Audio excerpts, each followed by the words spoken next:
I promised you a muddy mess, and a muddy mess you are going to get because mud season is upon us on this episode of Insane Drive.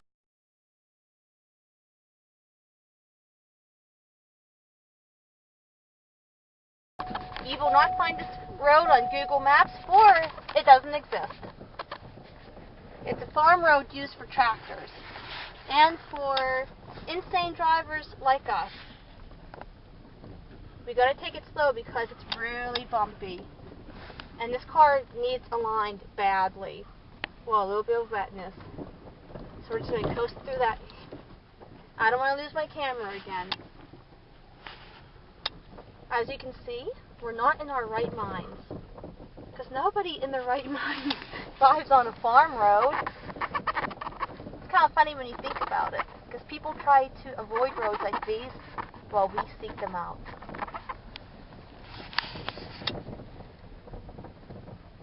Oh, what's this? I wonder if we're going to make it back up here. Oh, we will. Good thing we have a camera crew following us. And I have a tow rope in my trunk. So if we need pulled up the hill, we have the resources. Now we're going to head for the hill.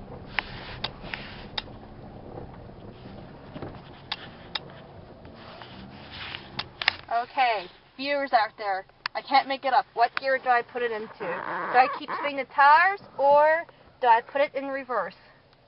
If you guess reverse, you're right.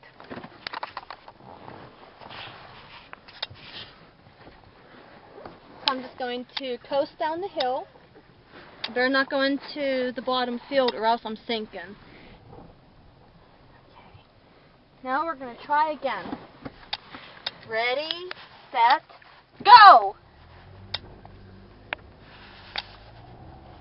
Maybe if we go where it's a little bit drier, we'll get up the hill.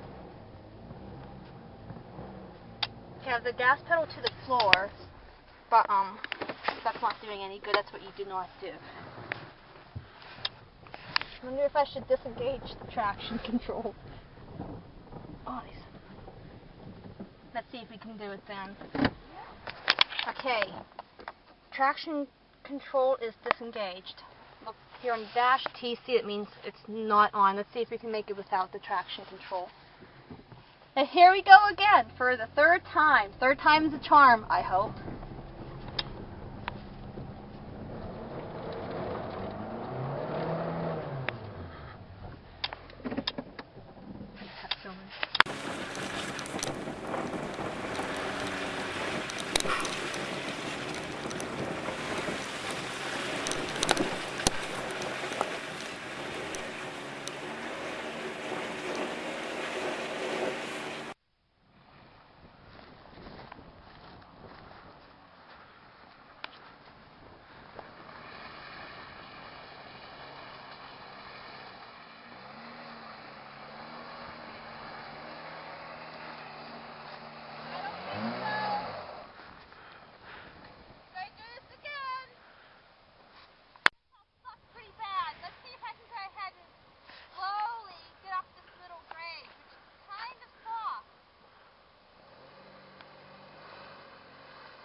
At home. We're going to get running start this time.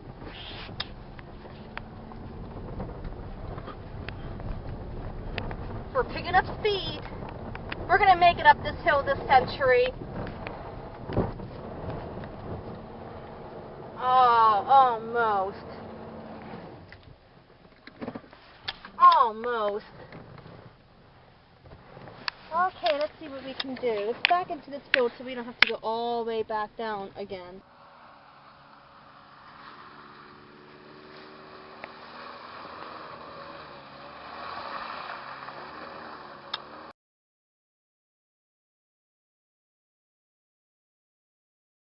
See, my original approach isn't working, so I'm going to try something new. Right over here, it seems a little bit dry. So when I back down, I'm going to start to the hill and try going up this section. Yes, it's a little bit steeper, and yes, it's a little bit drier, and hopefully we make it up.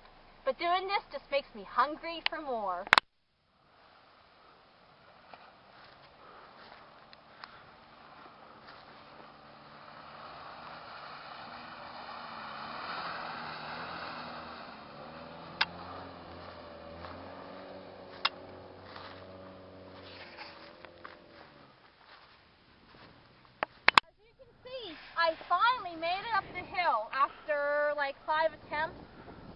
I took my advice and my camera person's advice, and I went up the dry part.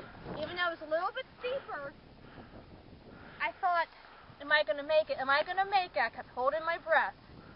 And I know all of you out there are probably holding your breath while I tried to get up the hill. You're on the edge of your seats as I tried to conquer the hill. Pine Forest. We'll get there before dusk, I promise you. Now this is going to get a little bit bumpy, so you want to stay in your seats and hold on to your chairs. I am taking it very slow here because I don't want to ruin my suspension. But isn't this great? I use my car, my gas, to take you on an insane drive. I'm a very considerate person.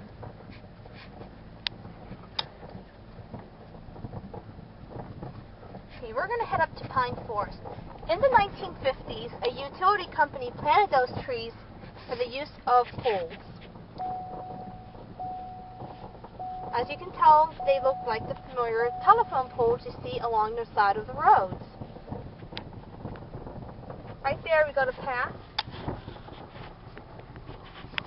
The path runs all the way behind Pine Forest. And there are bears up here. We have seen bears. I'm taking it slow up this hill because I always tend to spin out on this hill. And there is a sinkhole way down yonder. Oh my, look, a tree down. So we're going to have to go around it. Wonder when that fell. It's been a while since I've been up here, so it must have just recently fell. Now I better not forget where that sinkhole is because I don't want my tower going in there. A little bit of softness here. There is a spring that runs along the side of Pine Forest, and we get a lot of moisture from that spring. Okay.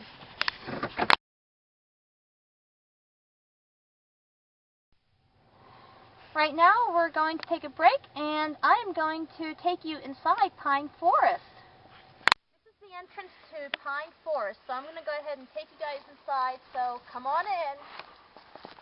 I forgot my pepper spray, so hopefully we don't see any bears because I want to see the rest of Pine Forest. What do you do if you see a wild animal? Well, first off, you don't run.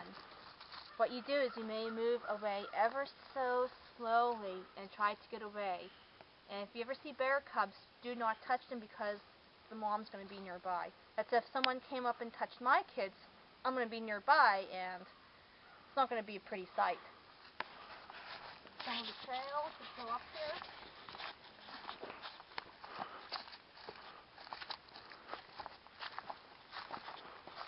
Spring's only a few weeks away.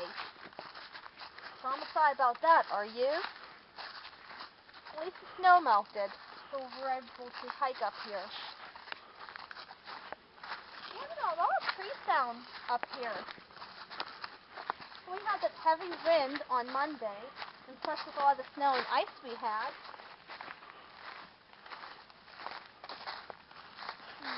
We gotta come up here and clear these paths.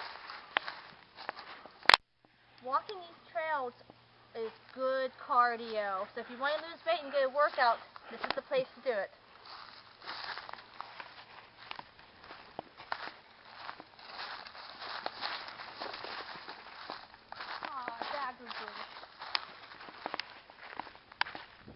Walking in the woods, you gotta keep one eye up and one eye down because there could be trees down, bushes hanging out.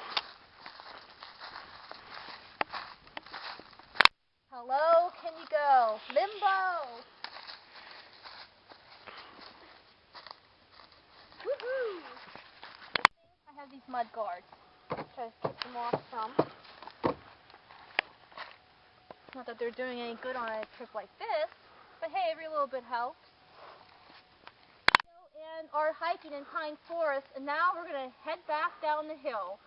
So stay in your seats, don't get up yet, don't grab that snack, because you're in for more insane driving. Hey, we're trying to figure out the best way to get back down the hill. I am going to conquer the hill one more time. You can see a lot from up here. It also seems like you're closer to the heavens. because you're high on a hill. And ever since I was a little girl, this has always been like an area of mystery.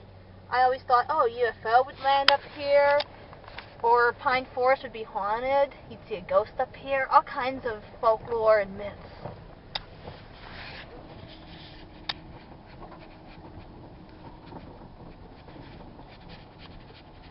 And I love taking walks up here with my puppy. My Sandy. I miss my puppy very much. She was a good hunting dog. Beagle blue tick. She was a perfect size beagle. She was small, and she could go under brush, and her fur was short, so you didn't have to worry about grooming her. And she was a rugged dog too. But she wouldn't get her paws wet. Oh, I miss my puppy. I'm sure you've all had a pet that you loved very much. Okay, we're going to take it slow over these furrows. Furrows are like speed bumps in the field. For all you city drivers, ever go over speed bumps? Well, this is what furrows are like, going over a speed bump. And yes, I can drive in city traffic too, when called upon. I prefer driving in insane conditions like this. But if I have to drive city driving, I can do it, even though I'm not thrilled about it. Oh wow, I better not... Watch I don't get a flat tire going over the horn. I missed the opening here. Wow. This is killer on my suspension. Well, it's not any better than the potholes on the road. For all you GPS junkies out there, this is not a road. This is a private farm road. And if you go up it because you're listening to your GPS, you will get stuck. I can guarantee you that. So all you GPS users, just be careful. Use common sense. If it tells you to turn right on a road like this, don't go down it because this is what can happen. Because sometimes the satellite can be off. And it's going to tell you to turn wherever it wants you to. Okay, this hill may be an opportunity, so I'm going to give it a little more gas and go up the hill. Little bit of spinning here, but not as much as before. Am I going to make it? I'm stuck.